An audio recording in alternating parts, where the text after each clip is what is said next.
My uncle always used to tell me never to stop to pick up a hitchhiker, but I thought it was just him always being paranoid of everything. If only I'd been smart enough to listen to him, then I would have avoided this nightmare.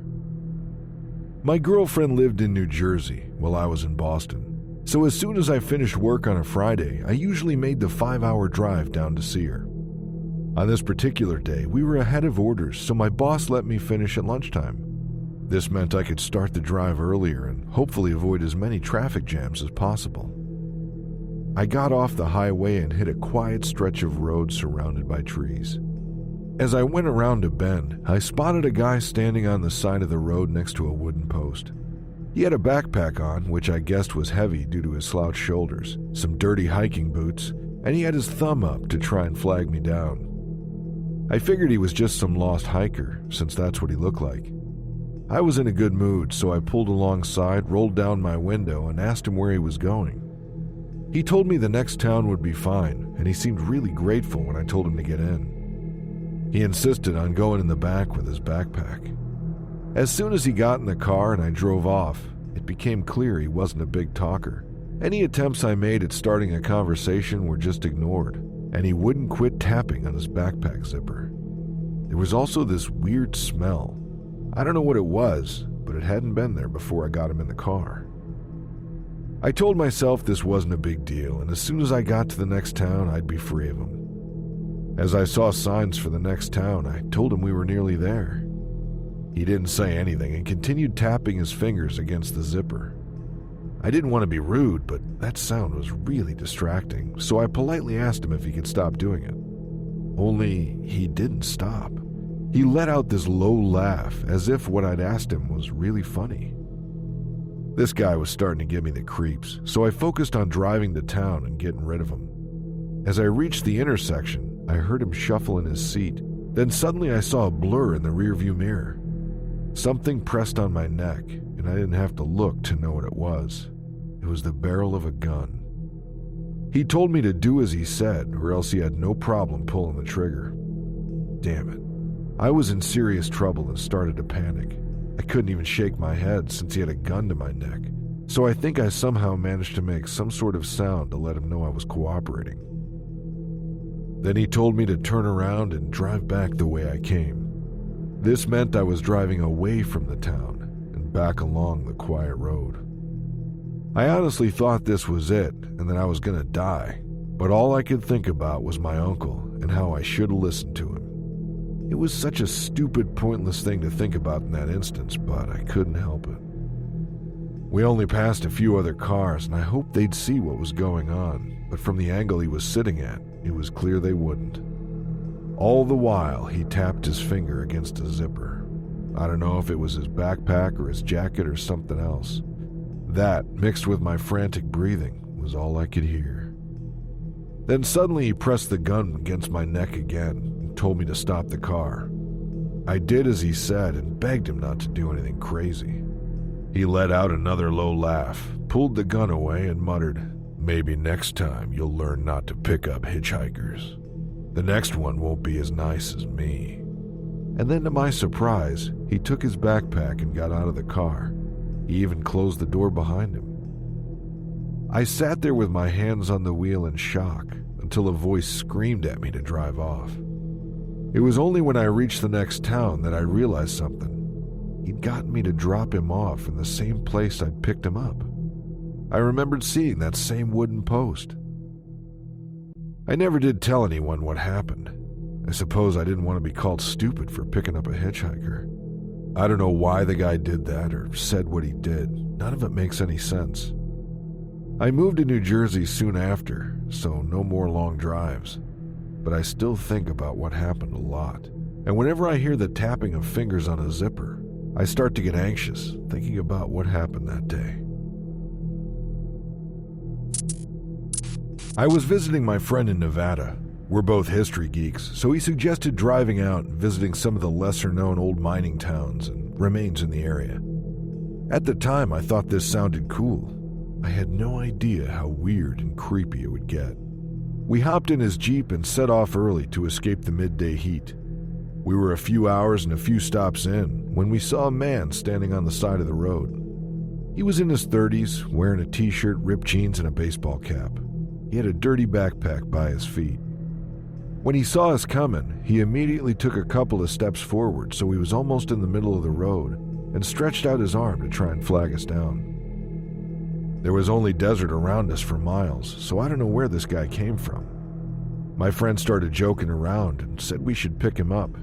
Then he slowed his Jeep down so that he was just up ahead of the man in the road. I was shouting at my friend to cut it out and that we weren't trying to pick up some random stranger, since he could be a serial killer for all we knew.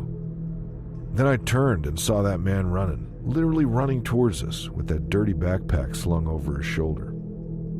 My friend swore under his breath, and then he hit the gas.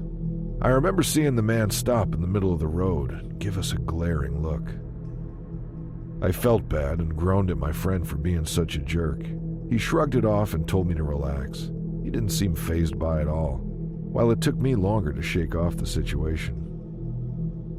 About 2 or 3 miles up ahead, we pulled over since my friend wanted to show me some old sign he'd discovered close by. We were gone, 30 minutes. When we returned and reached the Jeep, that's when we saw him. A man was sitting in the back of the Jeep. It didn't take us long to figure out that it was the same guy from before in the road. He had his dirty backpack resting on his knees and was staring forward in silence. He didn't even turn when he heard us coming. My friend had taken his keys with him, but he must have left the Jeep unlocked. He just didn't think there would be a problem all the way out here. He asked the man what he was doing and told him to get out of the vehicle, but the guy didn't react. He didn't even flinch. This made my friend mad, and he opened the back door and started grabbing the guy's arm and telling him he needed to leave. Without looking, the man flung out his arm and knocked my friend to the ground. In the midst of the struggle, I noticed the guy had something hidden in the side pocket of his backpack, but I couldn't quite make out what it was. My friend got even madder, and he looked like he was going to charge him. Sensing this wouldn't end well if I let him do that, I grabbed his shirt and held him back. Then I asked the man what it was he wanted. Without diverting his gaze, the guy pulled out a knife and pointed it at us. And in a quiet but firm voice, he said, "Gas station." I gave my friend a look that said we should just do what this guy wanted. I could see how unhappy he was about all this, but in the end, he agreed. We set off with that strange guy in the back of the car with a knife in his hand. I adjusted the rearview mirror so I could keep an eye on him for the drive, and I swear he didn't move so much as a muscle, flinch, or anything. That drive was intense. Not knowing who this guy was or what he was capable of was super unnerving. He could have made us stop the vehicle at any moment and done who knows what to us. I don't even know how long it took us to reach the gas station. The journey felt like it took forever. As soon as my friend stopped, the guy opened the door, put his knife in his backpack, slung it over his shoulder, and then strolled across the gas station. My friend was so freaked out that he started driving off with the back door still hanging open. The whole thing was messed up. Still to this day, I have no idea how that guy reached the Jeep so fast, or why he chose to get into the back and refused to move. I don't know if it was because we fooled him into thinking we were picking him up, or if that was his plan all along. Either way, we learned not to joke around with hitchhikers ever again.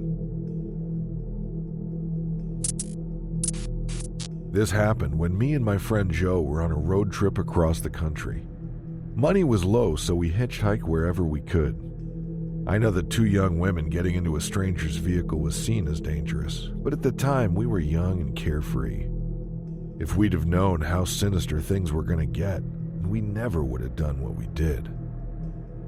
We were nearing the end of our trip and in Oklahoma, but needed to get to Dallas since one of Joe's favorite bands was playing there.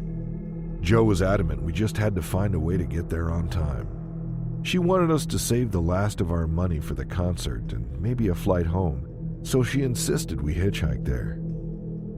I was buying snacks at a gas station when Joe came rushing over and told me she found us a ride, but we had to leave right now. I followed her over to a silver Ford Fusion where a man, Nick, was standing. He looked like he was in his late 20s.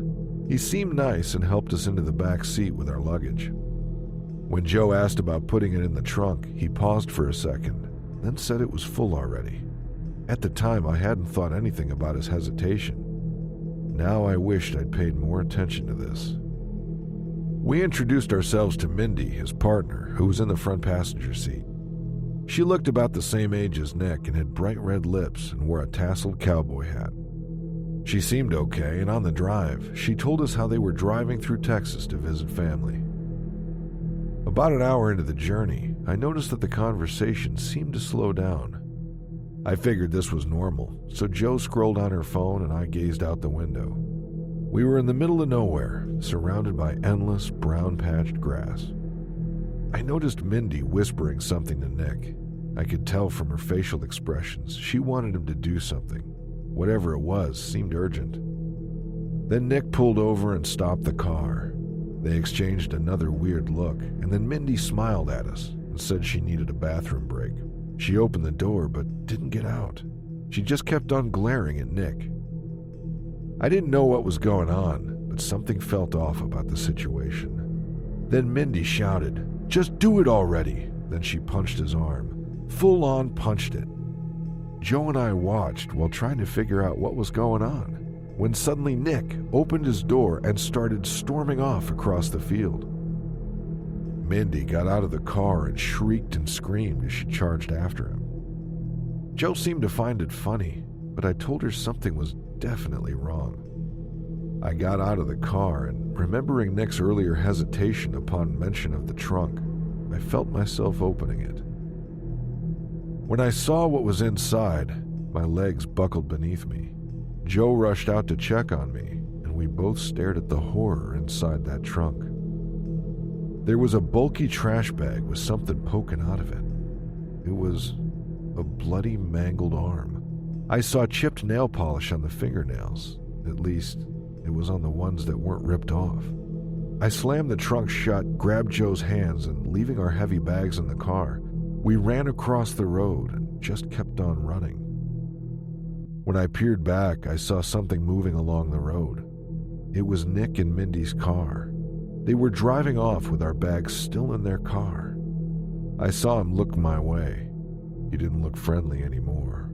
Instead, I saw something else, a look of pure, undiluted fear. After that, I managed to call the police and explained what had happened.